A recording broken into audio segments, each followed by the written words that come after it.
Treksploration. Hello and welcome back to Treksploration. I'm Albie.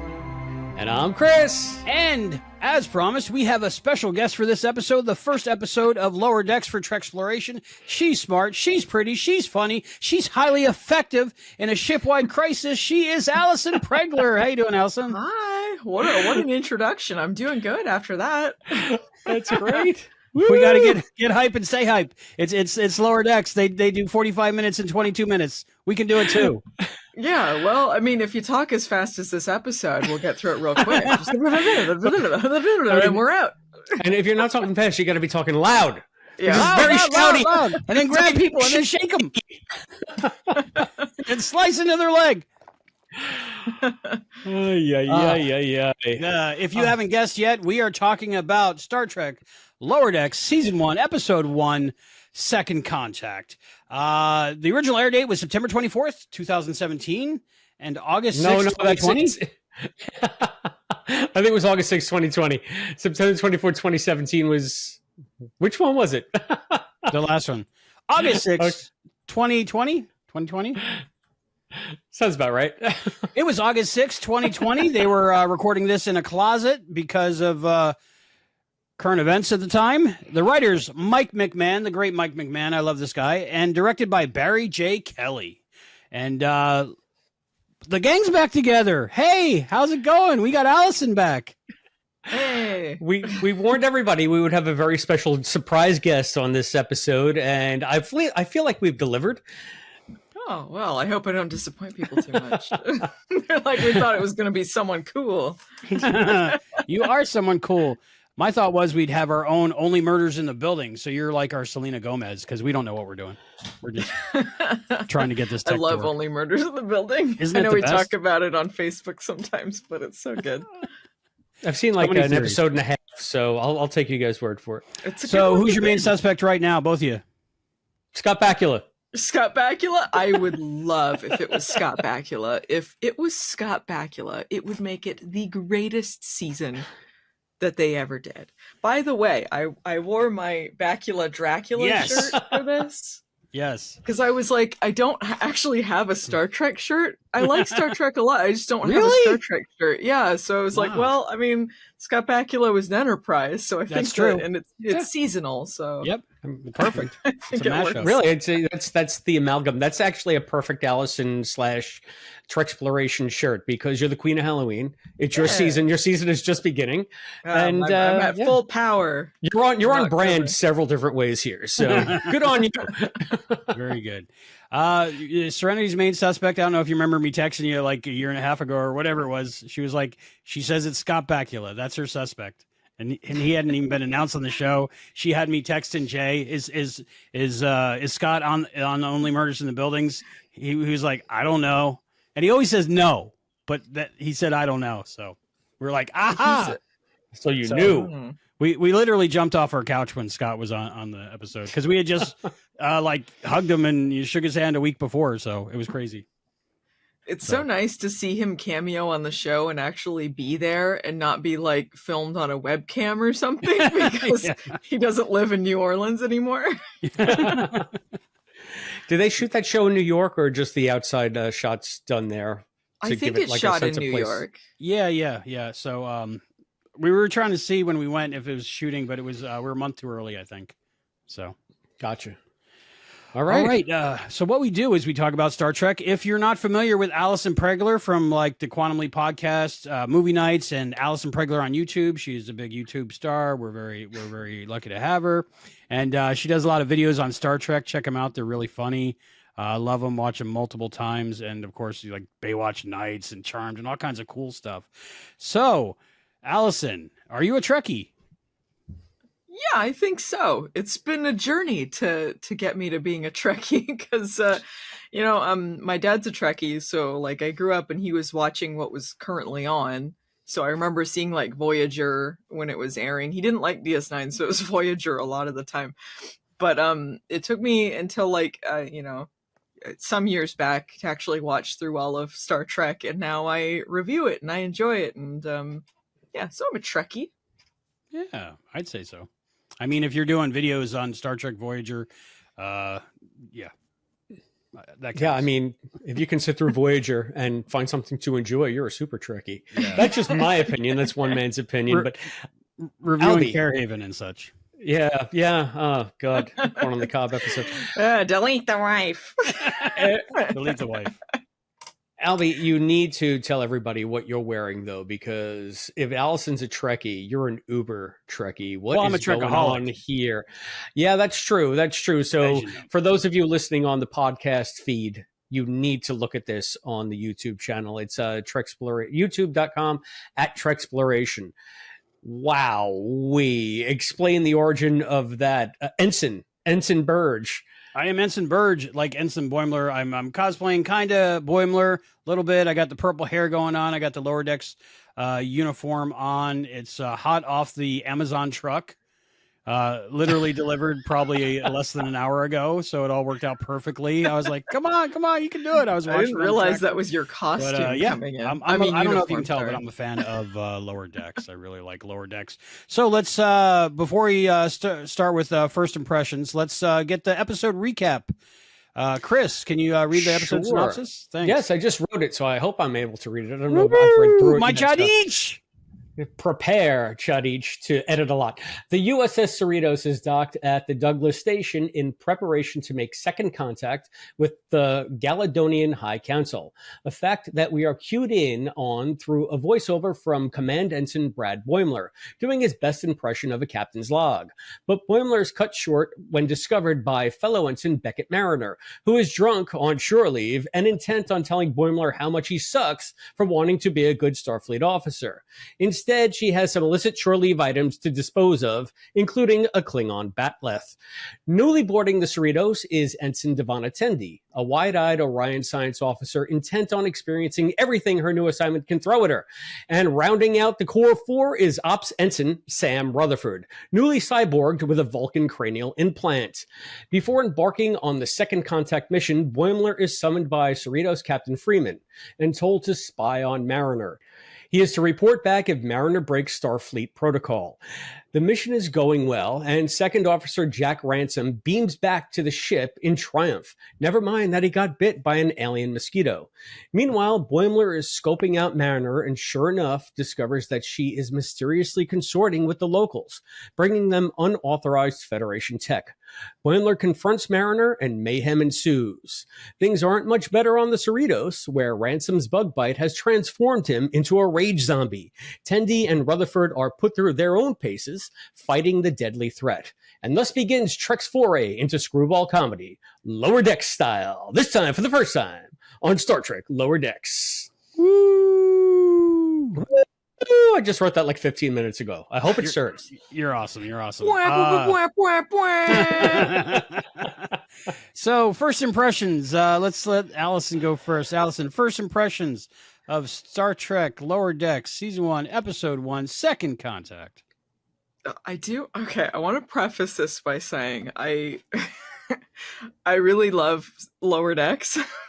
But this episode, I watched this and it made me not watch Lower Decks again for like years or a year or something. It was a long time because this pilot is not very good. I'm sorry. Yeah, I watched it. I didn't like it. It made me think Lower Decks was what it looked like it might be in the worst way. The kind of like Family Guy stupid humor type stuff. It just seemed like really bad comedy, and it was and I think like Lower Decks got a lot better after this, and it took like having COVID and needing something to binge to actually watch all of Lower Decks and realize it's a good show. But this is not a good start. Christopher D. Philippus. Allison, I'm just gonna let you off the hook here. This didn't seem like bad comedy. It was bad comedy. Yeah. I did not like this pilot at all. There's one laugh out loud moment in the entire pilot. It's in the very beginning. After that, I'm watching this. I'm saying, what am I watching? Why am I watching? And I have had a roller coaster relationship with Lower Decks since this first episode. I have reviewed it on different Star Trek podcasts, namely that Star Trek podcast that my friend Sean and my friend Scott, my friend John, all my friends over at the Infinite Potato Alliance, they hosted over there. So I've talked about it quite a bit. And every time I think I like it, it gives me a reason to hate it. And every time it gives me a reason to hate it, all of a sudden it gives me a reason to like it.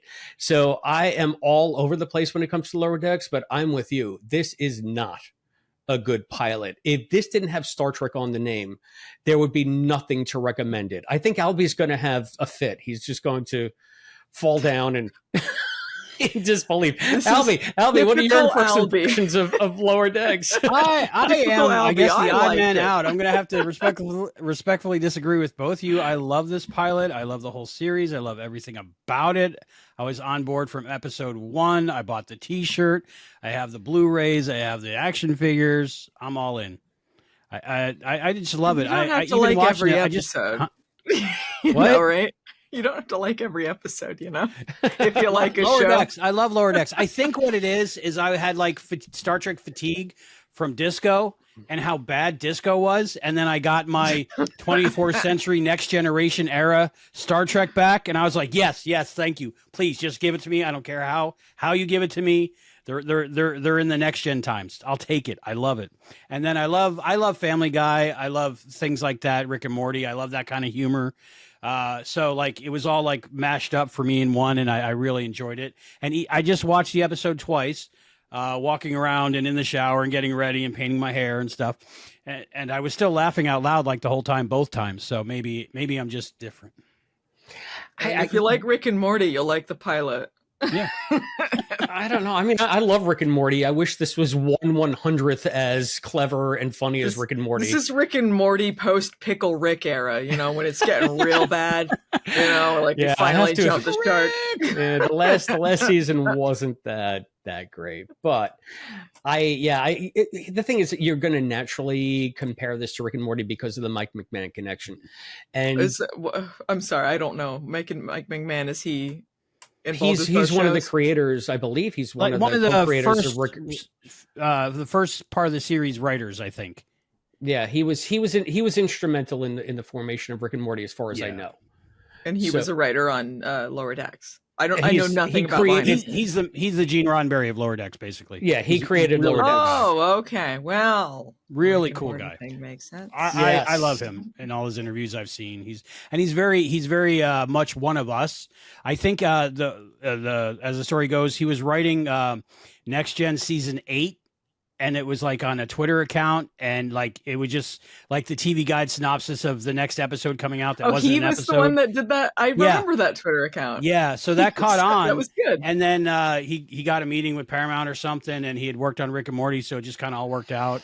Wait, so because of that account, he got Lower Decks? Yeah. That's amazing. I didn't know that. And he's a big nerd like us, and he loves Star Trek, and it's never to make fun of Star Trek. It's always to like show the love of Star Trek and enjoy it. So lovingly poke fun at it, you know?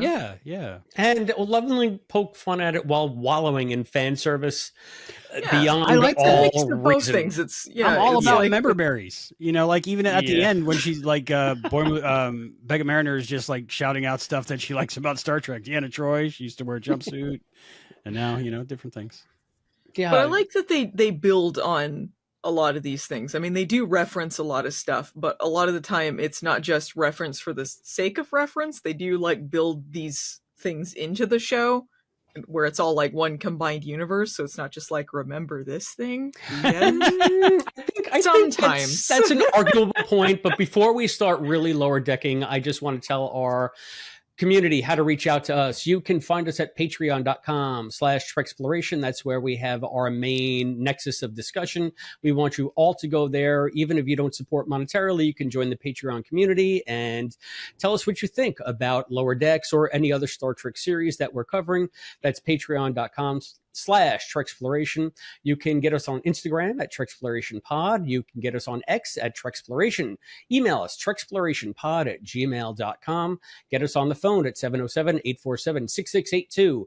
Send us anything you want at the newly refurbished P.O. Box, P.O. Box 542, Bayport, New York, 11705. That's P.O. Box 542, Bayport, New York, 11705. I have it on good authority that Albie needs new purple spray hair stuff. Is our OnlyFans active yet? Not yet. I'm still having trouble passing the registration phase. I don't know. I think maybe if I take a picture of myself like this next to my license, they'll approve it. I'm not sure what's going on there. Yeah, I don't know. So, okay, maybe we'll have an OnlyFans. Maybe we won't by the time this comes out. And we also have the Buy Us a Cup of Coffee. It's the Buy Us a Cup of Coffee / Treksploration, I believe. So. Yeah, and there's a merch link somewhere. And what else? Oh, we are the world's best 3D Star Trek 3D. Podcast. Get your Oculus Rift 3D. baby.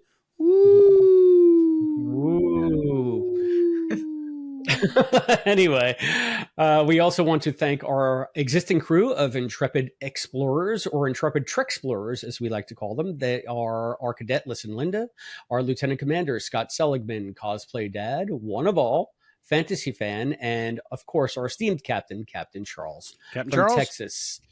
Captain I Charles. recognize quite a few of these names. I'm sure that they were Allison Pregler fans before they were Treksploration fans. Nah, and they were in it for Christopher D. No, they found us through you. Let's not Absolutely. get any illusions here who the famous one is. So we would like to get any kind of response that you have on this episode. You can also respond right down here in the comments on the YouTube channel. Yeah, So let us know. speaking of YouTube feedback, we got one response to our episode about the Vulcan Hello. Hello. Okay. Hello. Vulcan Hello. Yeah. It comes from YouTuber Joe Cronin Show, at Joe Cronin Show.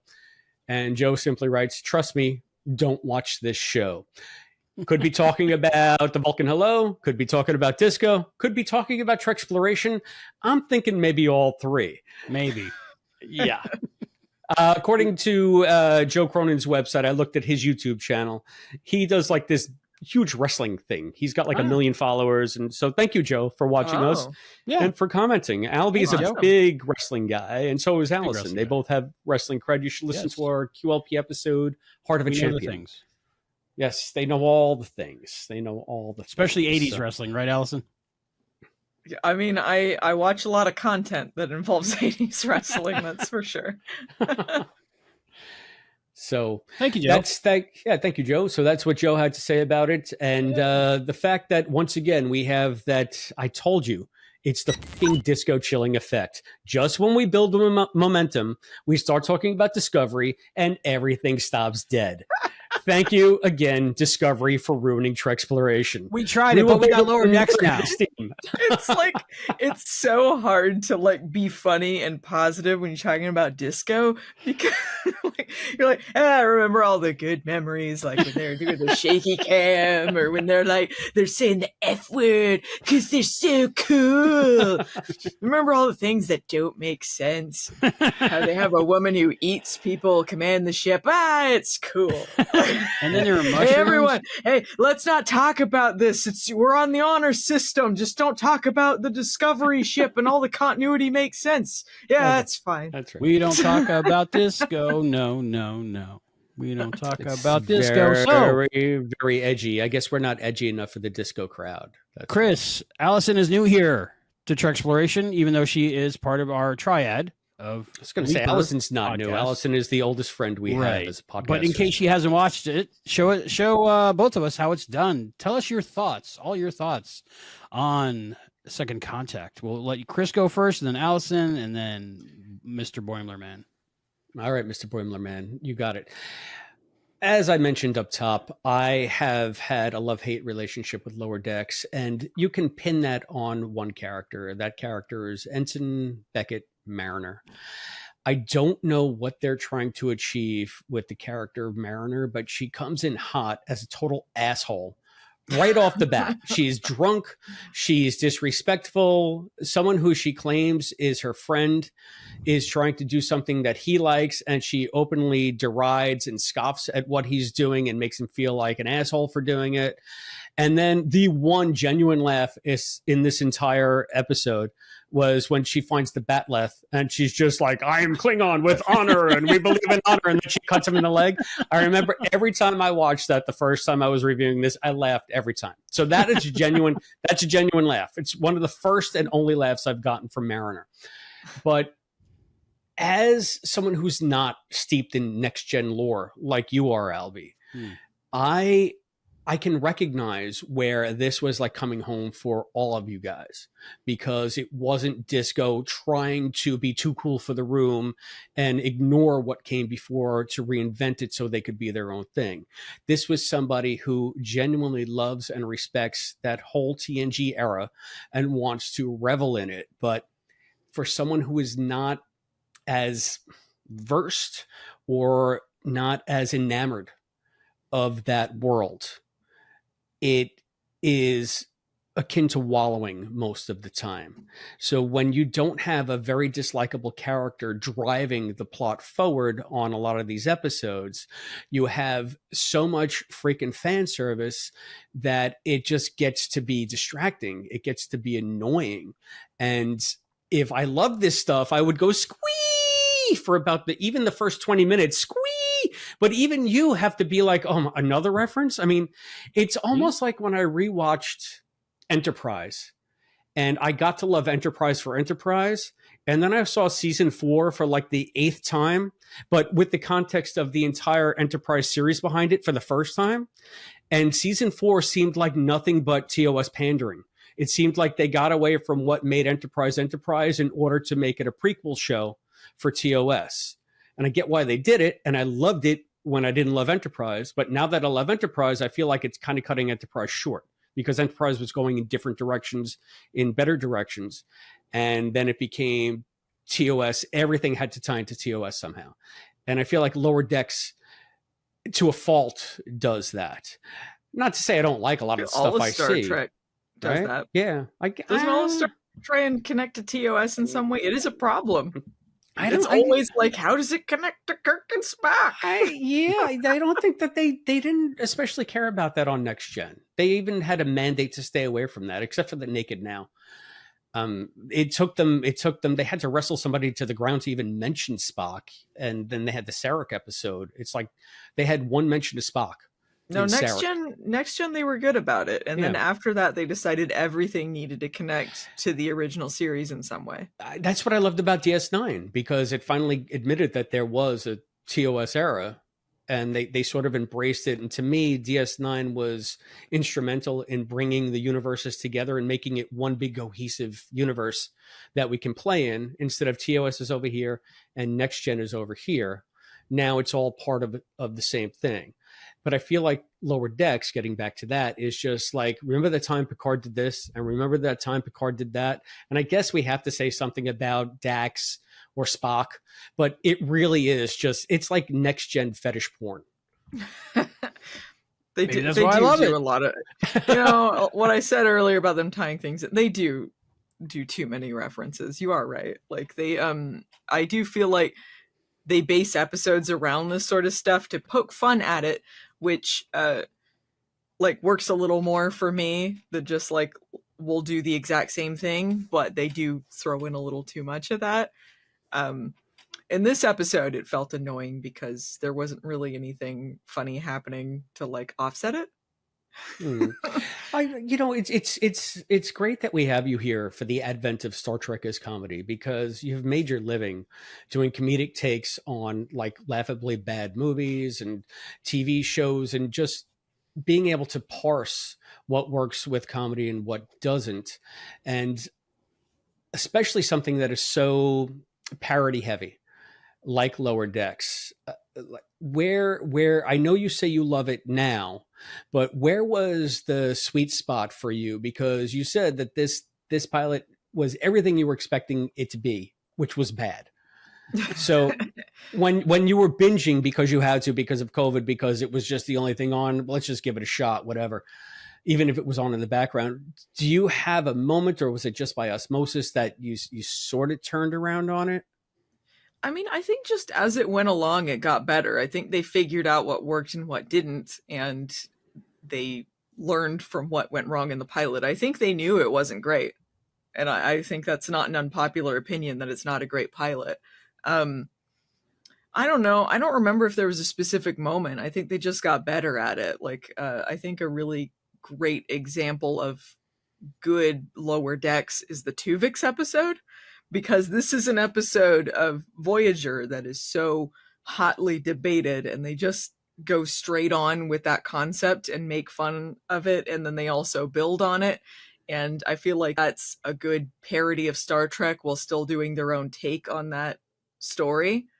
And I think a lot of their best stories are like that. This episode, I mean, it might as well just be called Mariner Interrupts. It's just the whole episode is just her interrupting people. So the story starts and stops, starts and stops, starts and stops. And it just feels really mean-spirited. I mean, comedy is subjective. So obviously there are people who do enjoy it. Albie enjoys this episode. But for me personally, it just felt like too mean and too start and stop and too heavy focus on Mariner without giving her enough qualities for me to want to root for her, to really enjoy the pilot. And I think starting right off the bat with getting Boimler naked, also, it feels very Rick and Morty adult humor. Like, it's funny because we can do that now. And it's like, you don't have to, though. You can write real jokes that aren't just they got naked. My bones. My bones. Yeah, the big laugh I got from this episode was when they're in the holodeck and then Boimler wants to go to the warp core in the holodeck. They won't let him, and then he makes it. Yeah, that's funny. He could go anywhere, and he's like, "Go to the warp core." So I wanna Albie, because I know that you're so excited about Lower Decks, and I know how much you love it, but is there a way that you could actually discuss this substantively without saying, remember that part? That part was really funny. Remember that part? That part was really funny. Like, I don't know that you separate it to have like an actual discussion. So like we've mentioned Lower Decks here and there because it's been coming up, and I know you have like this strong dislike for Beckett Mariner, and I think she's a sociopath. But go ahead. I've dated many sociopaths, though, so maybe that's the thing. I think, like, you're in a healthy, loving relationship, and I'm still looking for my manic pixie Starfleet girl. So maybe I like have a little bit of an attraction to people like Beckett Mariner, and I think Mariner would kick your ass. I'm sorry. Is that mean to say? I don't think it would be a good relationship. I think Mariner would kick your ass. Exactly, but I'd have like the best 3 weeks of my life. Probably. Simultaneously the worst 3 weeks of your life. What I don't like about this is they present someone who is so radically unlikable, and you're supposed to root for them. It's almost like that anti-hero thing that's been in vogue in 21st century television with Walter White and Tony Soprano, and I beat this horse to death a million times on a million different shows. I don't think she's supposed to be as bad as those two. I think she is, because it's just the comedy version of that, but she has no respect for any kind of authority. She has no respect for anybody's opinions but her own. She has no respect for her friends, her quote friends. In this episode, for sure. Yeah, and they sort of build onto that as the show goes on. But then they always backtrack on it because they don't know what to do with Mariner if she's not a fuck up. But maybe that's the joke, because like it's like Disco did it in a bad way, but they're doing it in a funny way. I don't know. Hey, I guess that's an opinion, but just because I'm in a loving relationship doesn't mean that I can't recognize bad comedy, or I don't know. It's like, you're saying that just because you find a character hot or attractive doesn't make them a good character. It's funny. Well, you say this about every show. You're like, I thought they were hot though, so that means the show is good. I'm a simpleton. You know, sometimes that's all They're it is. Attractive people. Sometimes I buy $1,000 worth of X-Files DVDs just because, you know, Gillian Anderson's pretty.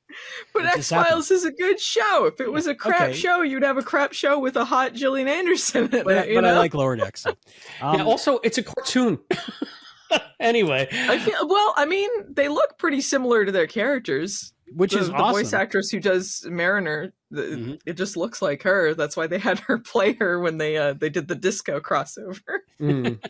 Yeah, that was a great crossover. Well, But I do think Mariner.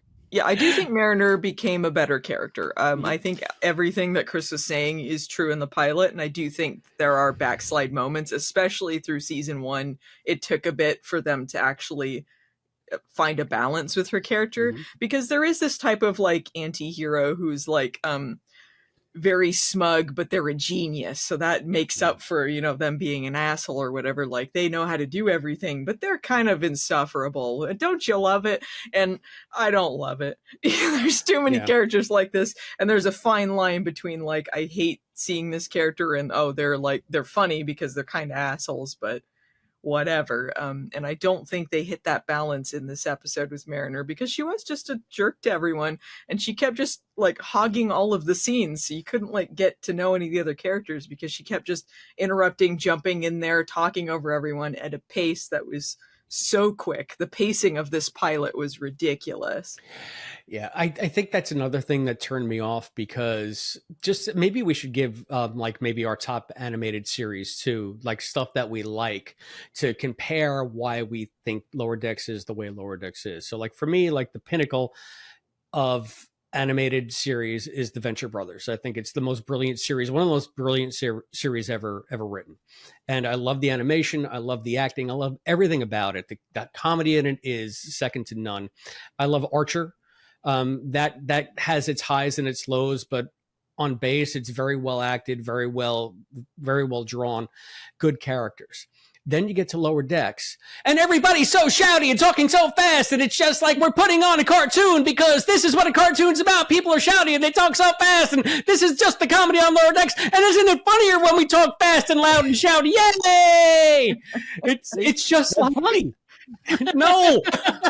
This is a lot of modern voice acting these days, though. It's like there's got to be a character who's like, and then they lean on something and they're like, and they raise one eyebrow, and you're like, and you're like, can you please just? Well, you need a character to motivate the story, you know, because we're not focused on what's happening on the bridge or the stuff on the outside, which this episode like showcases perfectly with all the zombies and everything, and then Rutherford Samantha still going on the date and stuff, and they're just I thought this episode was going to set up something that they didn't really end up doing, which is like the big things that are happening on the ship, and then we're focusing on the lower deck people while the main plot's happening in the background or something. They kind of did a little bit of that there, but as Lower Decks went along, they did kind of lose the Lower Decks premise. They're not even Lower Decks anymore by the current season. So I thought there was a little bit to be lost there, because I thought that was something they were going to do more of. Isn't this, I think this speaks to a conceit in modern Trek where they tried to do this, because I think Disco was supposed to be sort of like that at the beginning. It wasn't going to follow the captain. It was going to follow this lieutenant or lieutenant commander on her journey through the ship. And you weren't going to see the bridge a lot. If I recall from the materials that I read about Disco, it was supposed to be more of a mid-decks kind of show. And I think people had a problem with that. And then they tried, and it didn't work, because the action on Star Trek is always on the bridge, and you're naturally going to gravitate there. Then they tried again with they still Lower focus Decks. on Michael, right? And she's not the captain. No, but everything still takes place. Everything that she's doing is primary to the story and primary to the mission of the ship. Right. Whereas she's not the captain. They just focus on her all the time. Right. And she just goes and tells the captain what to do every time. And she's always right, because she's St. Michael. It just doesn't make any sense, because she's not the captain, but they constantly, like, they won't let anyone else do anything. Right. So there's a failed conceit right there of Disco. It went out the window right away. Lower Decks tried it for a little bit longer, because I guess they could revel in more comedic aspects of that. Yeah. But as things go on and they become central characters, they're also going to become central to the missions, because that's what Star Trek fans like. They want to see the ships on a mission or in danger or whatever it is. And all of a sudden these misfits are the heroes, yet they're still ensigns. Well, they're not ensigns now, but after a while it strains credulity. Like, right. And it's another thing that Lower Decks, like a reason why the show rubbed me so wrong. One of the things I really like about Star Trek is the meritocracy aspect of it. I like the fact that if you're smart and capable, you can rise to great heights. And if you just do it the way that it's prescribed within the fleet, you can achieve greatness. And Lower Decks comes and shits all over that. You have a character that openly derides That's funny. that very notion. So it's That's just like, why it's funny. right? But it's like They're one of the things that I slackers. really enjoy about Star Trek is that you can be really smart and get ahead, and then you have someone saying, "No, let me do a fart joke instead." Okay, but here's I the don't remember thing. any fart This jokes. is with Lower Decks. I think the things that work, and this is what I like to incorporate into my own Star Trek videos. Okay, it's smart but dumb, right? I wouldn't accuse myself of being smart, but you can be kind of dumb with a smart thing, right? Because Star Trek is a more cerebral show at times, but it's also incredibly dumb. So, like talking about and incorporating these stories, the more ridiculous aspects of Star Trek, and just bringing it to the forefront and making fun of it. I think that's what's great about Lower Decks. It doesn't need to follow the rules of the other shows because it's just a dumb, silly show. You just got to be funny with it, you know? Like if everyone was just a smarty pants, I don't know. I don't want my Star Trek to be dumb and silly. I want it to be- Well, I mean, I got extra news for edge. you. I got news for you. Like 90% of Star Trek's pretty dumb and silly. Sorry to break it to you. Shots fired, Allison Pregler. I think You throw in a good fart joke at the right time, it could be funny, but you got to be careful with your fart jokes because then you can just be dumb and annoying. Gotcha. Exactly. All right. Exactly.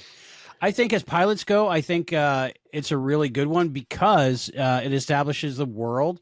It kind of gives you the tone, and it really introduces you to the characters really well. Like I think we know the core four by the time this episode's over, and we like know who they are. And this episode doesn't stick out like it's not like different than a lot of other episodes. You can just watch it like a normal episode. Like I like the introduction of Tindy and how that follows. Like that's the beginning or beginning of the show. I feel like Tendi is the biggest perpetrator of the shouty type of acting. No disrespect to Noelle Wells, who plays Tendi, but she was the one that stood out to me as the most annoying. I guess Really? Rutherford is maybe second with that, but I kind of like Rutherford just a tiny bit better, like 1 micron better. And I don't know why. Maybe because I like the actor who played him because he was in Eugene Cordero. Yes, he was Pillboy. He was Pillboy in The Good Place. Good Place. Yeah, I So- have him on 2 Funko Pops, I think. So I liked him in that. So I knew it was him. So I guess I'm predisposed because I liked him on The Good Place, where he played one of the stupidest characters ever. Yeah, but funny. So you can do stupid comedy and funny. It's just got its place. To me, it's just not in Star Trek or Star Trek cartoon. All right, I'm sorry. It can't be This could be- stupid. Oh, I'm It sorry. could be a You're Chris looking problem. for- It could be a Chris problem. there are 2 Star Trek cartoons that exist, and both of them are extremely dumb. Okay, like the original series cartoon is extremely Oh, dumb. you telling me with Spock on the bridge mind melding with this giant gas cloud? I mean, that's surreal, baby. Listen to me. fucking giant Spock and shit? Like, come on. That's the infinite Vulcan. Thank you very much. Yep, and we get the Infinite giant Vulcan. Spock callback in Lower Decks because they Yeah, don't we forget do. Oh about yeah, it. yeah. The dead giant Spock. It's pretty good. But- See, they do a lot of callbacks to this kind of silly stuff. Like, they're not just sweeping it under the rug. They're like, in canon, there's a giant Spock out there, and also he's dead. Right, yeah. So Yeah, they do brings back a lot of the aliens from TAS as well in this. So it's nice to see Yeah. that stuff peppered in. That's when I get yeah, the geeky. Doctor is one of the cat aliens that they introduced in the original the animated series. So I'm sure like more dedicated Star Trek fans are going to be like, "Oh, it's this particular race." I actually wrote it down next What is to it? the name of the character. What is it? It's Caitian, which I want to see as a Cadian, but they probably Hello. pronounce it Cadian. And they put Cadian? the extra. They probably put the extra I in there just to make it seem official. See, They're just tell me naming out. them Caitian. So Yeah, Stupid. but you like cats. This should be speaking right to you, Allison. You're a cat person. The Doctor. What is the name of the Doctor in this show? Ta'ana. Anna. Tiana. Ta'ana. Tiana. Okay. She She's got a she dirty mouth. grew on me, but also in this pilot, she's one of the like mean-spirited characters that it's like the comedy didn't work for me in this one, because they're like, oh yeah, they're useless pieces of crap and da da da, and it's like, I don't know, it just felt like not everyone had to be mean. Like you could have like a few characters be mean. She reads like Pulaski to me. Are mean, but up to 11. Oh, Pulaski, yeah. If it was, I guess it's a Pulaski type. Oh wow, those are no. Pulaski is a fantastic character. Pulaski on cocaine.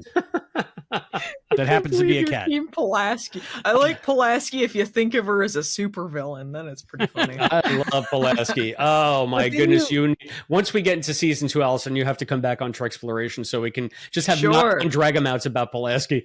Oh, sure. You're going to be one of the few people supporting Pulaski, but I'm willing to talk Pulaski. Did you not see Tendy's heart and Samantha's heart in this episode? Like, get to know the people, who they are, and fall for them like I did? How'd you get anything out of that? All we got is like Mariner going blah, blah, blah, blah, blah. No, Albie, I'll cop to that. I can see where, if you're predisposed to like this, they did end in a good place, I think, with Tendy and Rutherford when he explained why it wasn't going to work out with his blind date, even though it was going fantastically and she was totally into him. But some weird tech thing that intrigued him didn't even register for her. Mm-hmm. And Tendy's like, yeah, I know, and that was a nice little twist just to start that friendship. I have a hard time getting over Tendy almost as much as Mariner because of the voice acting. So as good as the characters turned out to be in subsequent seasons, and as much heart as she displayed here, I just can't get past the fact that somebody is voice acting. It doesn't feel like I can sink into it. I feel like I'm being talked at. Maybe I'm just all in and I'm absorbed in the world. I don't know. I mean, sometimes certain styles of things just don't gel with you, even if they're good. I don't think this pilot was good, but like, I'm not into a lot of animated shows. I do like a lot of animated shows, but I'm not like animation as a medium. I'm not immediately drawn to it because there are certain things that, like, nuances, I think, that get lost in cartoons a lot, and voice acting is very different than on camera acting. So sometimes it's harder to get into a story when it's an animated form. Like, there have been shows people recommended to me. They're like, oh, it's so good. And it made me cry and it did all this. And I'm like, I can't get into it. It doesn't connect with me, and it might be with Chris, like the voice acting or the style of the show doesn't always gel the way other Star Trek stuff does, because it is a different style and not every genre is going to work for you. I'm very much like a fan of Family Guy, Futurama, Solar Opposites, things like that. So yeah, I mean, I have tone. I think I've enjoyed The Simpsons. I think that's a funny show. I have enjoyed The Simpsons is great. Futurama. I think that's a very funny show, and there is affected acting on those shows, but there's somehow there seemed to be more of a grounding to the acting in them. And I'm not saying that I want like just deadpan acting. I mean, as I said, Venture Brothers is filled with wacky characters and over the top kinds of voices, but there's something about it that centers it. But for me, there's an opposite to that too. I've tried to watch those DC cartoons that are PG-13 and are like all the Justice League ones or whatever they are. And I can't get through most of those because I find them so boring. Like it sounds like everybody's on Quaaludes in those. And especially when I watch anime, I cannot get past one episode of any anime show, no matter how much my friend John Irons recommends it. I mean, the beautiful John Irons. I mean, John, he's just a superlative taste, Mr. John Irons, but I can never get into Avatar: The Last Airbender. I try. I can't get into a lot of the anime, and I don't watch Disney films. So maybe I'm not the target for this. I have very specific animated shows that I absolutely love beyond reason. And then I'm maybe somewhat cold to the form, but I'm always open to animation. I like animation, but I just don't revel in it enough. Well, there's lots of different styles, just like within like live action shows. And like, this is definitely a genre of animation. And it is not as grounded in this episode for sure. I think they get more grounded in other episodes, but I mean, it can be hard to find sincere moments when it is the style of like blah, blah, blah, blah, blah, blah, and then there's reference and then you know, and then like they have to have the heartwarming moment like, well, I did that to teach you a lesson and did it, and they kind of throw it in a joke, so sometimes it can feel a little insincere and you don't get as pulled into some like into the story as you might in a different show. Yeah, maybe. Sour the milk. You didn't laugh there, Chris? Come on. I told you I laughed when she was talking about Klingons loving honor. What about these actors? I do like in the intro. What? I do like in the intro when the ship sees the Borg battle and then turns around. That makes me laugh every time. I do like how every season that Borg battle gets bigger and bigger and bigger too. Just like bye. Yeah, it's awesome. They're not the best ship in Starfleet. They're a ship in Starfleet. I guess you have to have them, right? I guess you have to have them. We got Jack Quaid as Boimler. Love Jack Quaid. He is the son of my favorite actress, Meg Ryan. So that's another reason. I didn't know that. One of my favorite actors, Dennis Quaid. They were good in, what was that? Dreamscape. Martin Short down. Fantastic Voyage. No, that was Raquel Welch. No, yeah. that's the less funny one. I know.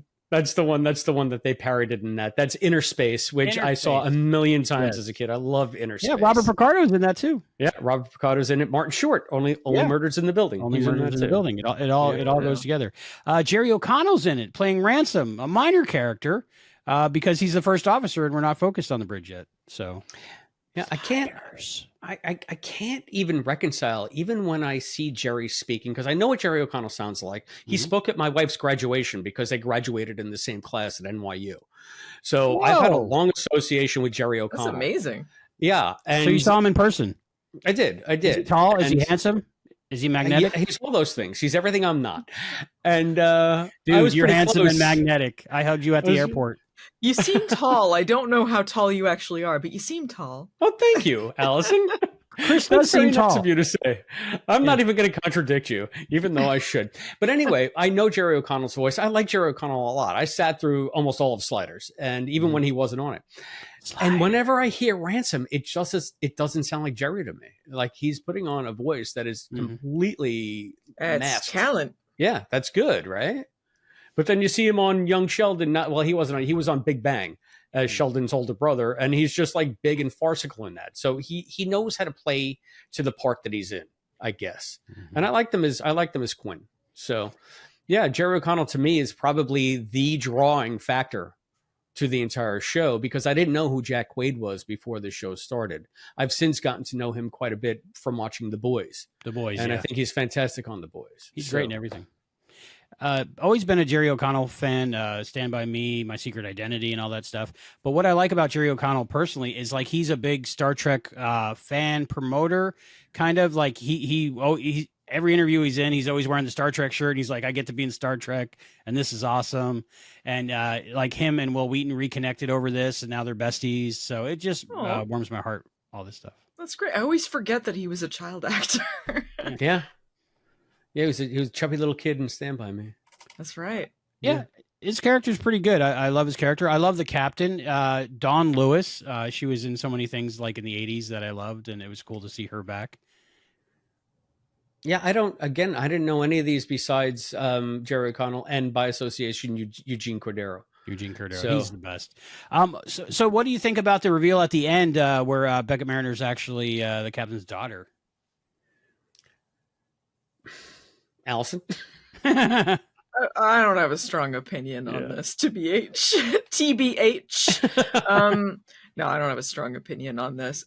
It sets up stuff that's interesting. I did like the captain talking to her dad, and it's like, oh, I gotta go, Admiral stuff. Admiral stuff. You know?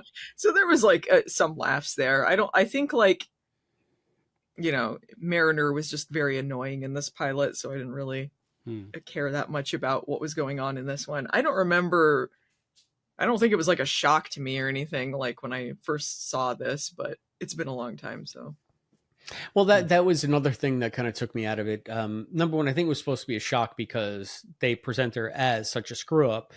oh, wait a minute, she's the captain, so and her dad's an admiral. What goes on here? But then the only thing I could think of was anybody else, and I've said this like 1,000 times about Mariner throughout the entire show.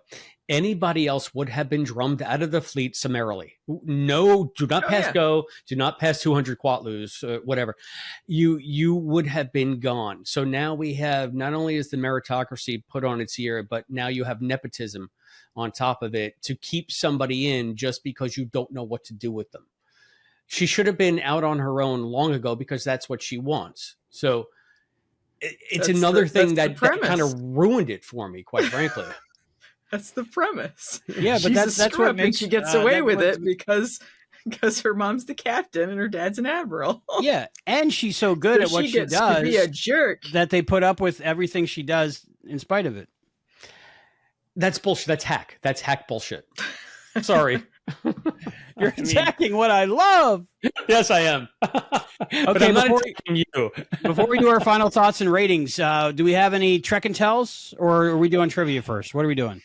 You know what? I think let's do the What's your episode crush, Allison? Who are you crushing on in this episode? Is this a common thing you have? Yes, this is Albie. Crushes? This is Albie's thing. He's the showrunner. An episode crush. They're cartoons. Okay. It doesn't have to be like a romantic thing. It might just be like, say, Rutherford's Heart, or the character of Shax and how he wants to eject the warp core or something. You know? I don't know. I guess the fact that Boimler is just excited about going to the warp core and the holodeck, I guess. Okay. I'll call that it. That's nice. I like that. What's your episode crush, Albie? My episode crush is going to be Beckett Mariner. I love her. I'm sorry. Unapologetically. I love her. Shock. And dismay. Yeah. And Chris, what's your episode crush? Goopy Boimler. Goopy Boimler all the way, baby. Yeah, Boimler's awesome. Hey, look at me. I can dress like this when we're in Tennessee next year. There you go. Okay. Favorite part, Allison, of this episode, Second Contact? Yeah, I think it's just the holodeck bit. So, crush and favorite. One and the same. It was a good part. It was a really good part. I laughed out loud every time. Chris, favorite part? Definitely the Batleth scene. That was good. My favorite part is probably just getting to know all the characters and all the member berries, all the jokes about the whole 7 seasons. I watched 52 times in a row before watching this. So it was like somebody who had all my memories and knowledge of all that happening, also having comedy about it and talking about it all at the same time. So I just love that. All right. Allison, you get to answer the trivia questions this time. We got you for 3 questions. Chris, would you like to ask Allison 3 Star Trek trivia questions? Oh, I'm going to do so bad. You're going to do so good at this, Allison. These are remedial. All right. You got to know this. Who is the sole survivor of the USS Constellation's encounter with the Doomsday Machine? I'll give you a hint. Don't you think I know that? I'm telling you, I'm gonna fucking. I don't remember what the fuck you're talking about. Okay, it's the traumatized captain in the Doomsday Machine. Remember the Doomsday Machine? It looked like the windsock dipped in cement, this and is it was in lower decks. No, it's in TOS. TOS. No, I don't remember that. I need memory alpha to tell me everything. I don't know this stuff. I don't know if it's canon, but I think his son was the captain of the Enterprise in the motion picture before Kirk bumped him down. It is Decker. Commodore Matthew Decker. Matt Decker. Oh, Stephen Collins. No, Stephen Collins was. He was a different son. Decker. He Decker. wasn't in the TOS. He was in the movie. It was William Wyndon in the original series. I've cosplayed. I did remember there was a Decker, though. Do I get bonus points? Yes, you'll get a point for that. The wrong Decker. It was Decker after I read Decker. So no, you get nothing. You'll get nothing and like it. All right. Next one. What is the real identity of Kumtar in the Next Generation episode Firstborn? Kumtar in the Next Generation episode Firstborn. I think I know this one. There are time travel shenanigans afoot, Allison. I think I know this one. No. I don't want to be a warrior. Oh, is Alexander? Yes. Oh, okay. I got that at the least. Future. I Future remember Alexander. Worf's whiny kid. I do remember. Yep, comes back in as adult. Yeah. All right. Now you might know this because it's a comedic actress. What comedian originated the role of Ishka, the mother of Quark and Rom, in the DS9 episode Family Business? You have to know this now because you're Canadian. I know who she is. I know her face. I don't remember her name though. I just saw her in an episode of Sabrina the Teenage Witch, but I don't remember her name. Should we give her initials? SCTV. Initials AM. AM. No. I'm sorry. No. I told you I'm bad at this. I'm surprised she never showed up on. She should have showed up on Schitt's Creek at some point. She never did. Andrea Phelan Martin. would know this. It was Andrea Martin. Okay, every time we've seen something with her on, when me and Phelan have watched something with her on it, Phelan goes like, that's the original Ishka, because he remembers. He would know, but I don't. Well, there you go. So Andrea Martin. All right. So Allison, I think that you have the distinct. Oh wow! We 0 for 3. We have never done 0 for 3 on trivia. So, but Chris, you're forgetting she is a guest on our show, so she gets the bonus round, which is worth 3 points. Oh, it's gonna be bad though. I'm gonna get negatives. Gotcha. Star Trek Voyager. Which fictional town do the crew visit when Janeway meets her boyfriend? That is a hologram. Fairhaven. Yay! Fairhaven. 3 points. Yeah. I know that one. I did a video on that one. I remember the. If you didn't get that one, I'd be like, I don't know. Got that at least. Who is the administrator of the 4-Point Colony? I know you know. Groppler Zorn. There you go. See, I will not forget Groppler Zorn, the greatest Star Trek character. I know there's stuff in there somewhere, Allison. Yeah, next season of Lower Decks, they got to get Groppler Zorn in there. It's their last one, so there's still time. There's still time. We got to Zorn it, baby. What's Michael Bell doing? He'd voice him again. He'd be like, Groppler Zorn, I've been waiting for the day. I've been waiting my whole life. They need to get Groppler Zorn and who's the... God, we keep making fun of him. The chief engineer in the first season. That's Argyle. Argyle. You know that guy... Maybe Leland T. Lynch should get on there as well at some point. What you did to Ensign Lynch? Different Lynch. Argyle had a write-in campaign. Like, he asked people to write in. Yeah, you guys know this story? Okay, and that's why he lost the job getting as the chief engineer, because he asked people to write in. And he asked them to write in before the episode aired. They're like, yeah, I want that Argyle. And they're like... Look at you trying to game the system, you asshole. Yeah. I don't know. It showed initiative. They should have promoted him. That's just me. See, I know they that did. shit, but I don't he's know. He's now Admiral Argyle. All right, Admiral Argyle. Did he? He's Did they really promote him in something? I have no idea. Because I just want Star soft Trek landing loves for to Argyle. reference itself, so I'm sure in some book they're like, yeah, Admiral Argyle, of course. Of course, yeah. I don't know. Allison, do you have a Trek and Tell? What is a Trek and It's Tell? like a show and tell, but it's something Star Trek. Oh, Trek and Tell. Yes, I do. I have an Odo mug. Oh, wow. A Wodo mug. I An love it. Odo mug. See, I have some geeky stuff. I was like, this is a mug I will never use. I think it's decorative anyway. You're not supposed to use it. It's just supposed What's to really sit cool on is your if you need shelf to as a turn into conversation gelatin and piece. take a nap, you can do it inside there. Yeah, he could. If he needs a bucket again, he could be in I his wonder own if he head. can take the form of a bucket and then get into himself. That's the funny thing is if he was part of the Wonder Twins, he could take the form of a bucket so that Zand could get into him. So there you go. The water. Right? Chris, any Trek and Tell? Well, I guess I'm just reaching over here. Hang on, give me a second. It's within reach, and it's sort of apropos. You're sort of apropos.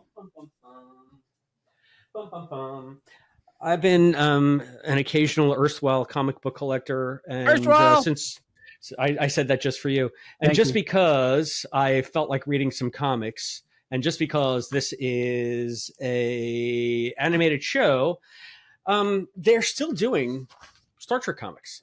Woo! They're doing them through IDW. Nice. So I did this whole 5-part DS9 series called Dog of War. It's variably entertaining. There's some cool Cisco stuff in it. You see, where's the cover with Cisco? He's got like this Borg implant on his head. Like, pretty badass, right? Badass Cisco. And there's other stuff that they do too, which I happen to love the motion picture. So there's some motion picture era stuff that really attracted me to it. I haven't seen that one. Motion picture. Decker was in that. Yep. There you go. There you go. So horror was pretty central in this story, but I love the costumes in the motion picture because they're so bad. And we have to get those. Chris. They have them on eBay for like $80. And quite frankly, I mean, this is the best shot of Kirk and Cisco since Trials and Tribulations. So, and the funny thing is, they're of varying quality, like all comic books are of varying quality. But sometimes I just feel like I ebb and flow. I haven't collected comics for years because the stories never end. And I've said this before, like eventually you have comics piled up in your library like monuments to futility because it just never stops. It's like the mail. It just keeps coming and coming and coming. But I'll occasionally get the bug and I'll go to the comic book shop just on a whim. And it's nice to know that there are still just like these comprehensive Star Trek series, like these 5 shots or these 2 shots or whatever that go on. So if you get into the mood, the other thing that I love to do is like hunt for stuff. So you find part 2 and 3, but okay, where can I find part 1 or where can I find part 4 and 5? It's like when I was hunting down the Quantum Leap comic books, which I've since found all of them a couple of times. But this is something I think I discussed with you guys on Fangent a couple of times, Allison. It's the thrill of the hunt. So I like the Star Trek comic books for that aspect too, because it's one of my favorite hobbies is looking for shit.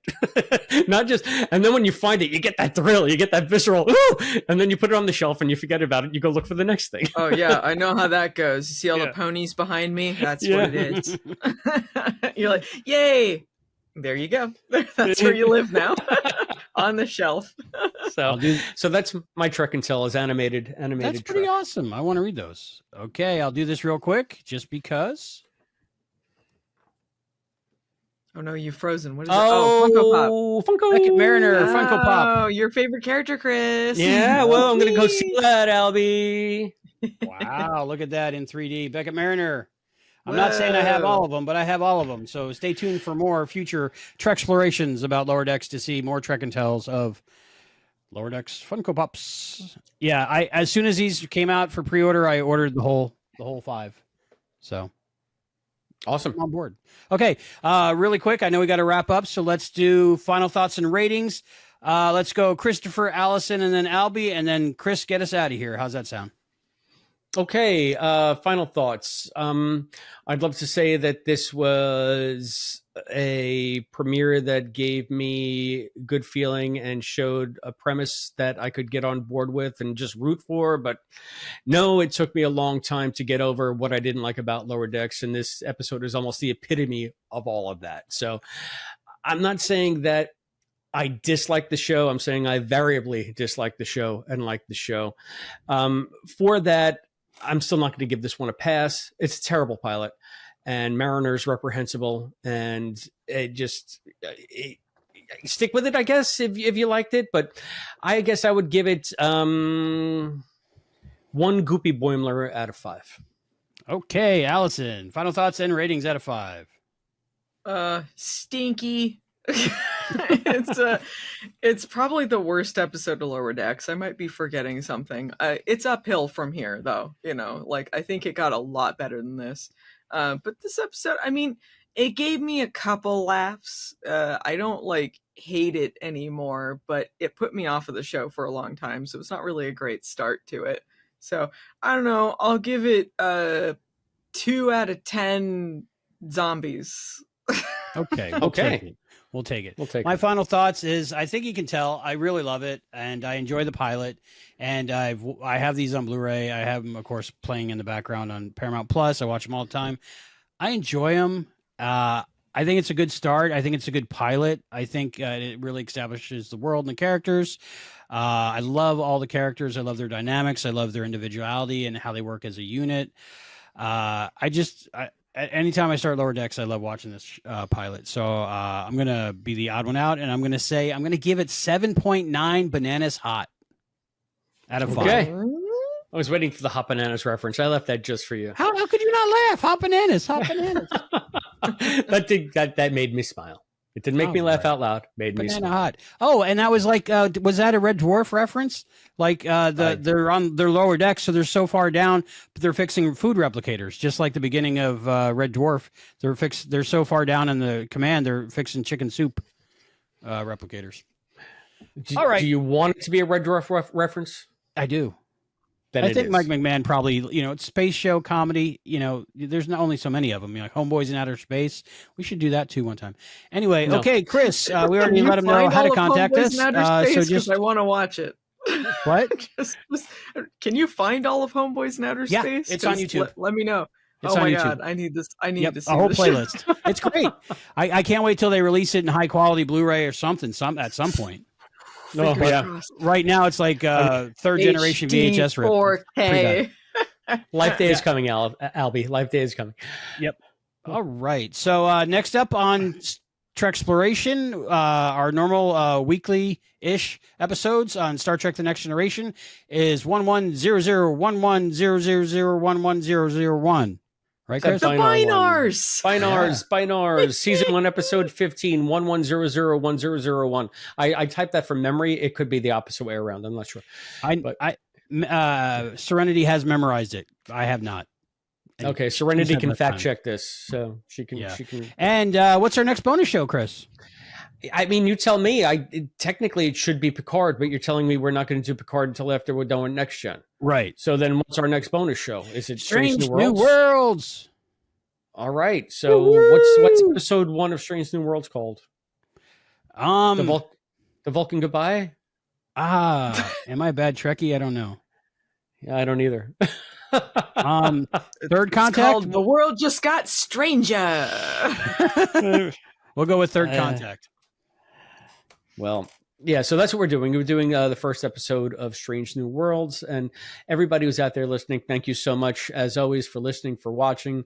Once again, you can tell us what you think at patreon.com/Treksploration. And if you so choose, you can also support the show there. We have many tiers. We do some bonus stuff over there as well, especially the bonus shows. Now that we're getting past the pilots of all of them, all that bonus stuff is going exclusively to Patreon supporters. So get in while you can. Instagram, Treksploration Pod. That's at Treksploration Pod. X us at Treksploration. Email us, Treksplораtionpod@gmail.com. Get us on the blower, 707-847-6682. Give us your best Beckett Mariner or Shouty 10D impression. You can get us a P.O. Box 542, Bayport, New York, 11705. Send me all your hot bananas. P.O. Box 542, Bayport, New York, 11705. And also buy us a cup of coffee, buymeacoffee.com/Treksploration. Is that the new one, Albie? I think that's everything so far. Okay. And be on the lookout for the merch. Allison, any final words before we get out of here? You should not ask for people to mail you their hot bananas because you're not going to get what you think you're going to get. That's my final word. We shall see. We shall see. I have a final word if I can. Allison, it has been a pleasure to be on mic with you again. Thank you so much for joining us here on Treksploration. It's been something that I've been hoping that we'd do for a long time since we started the show. So thank you. It's a joy. It's a joy. Thank you. I miss talking with you guys. I'm down to join you anytime. Awesome. Careful, we'll take you up on that. It's an absolute pleasure, and we really appreciate you joining us. So thank you so much, and it was fun.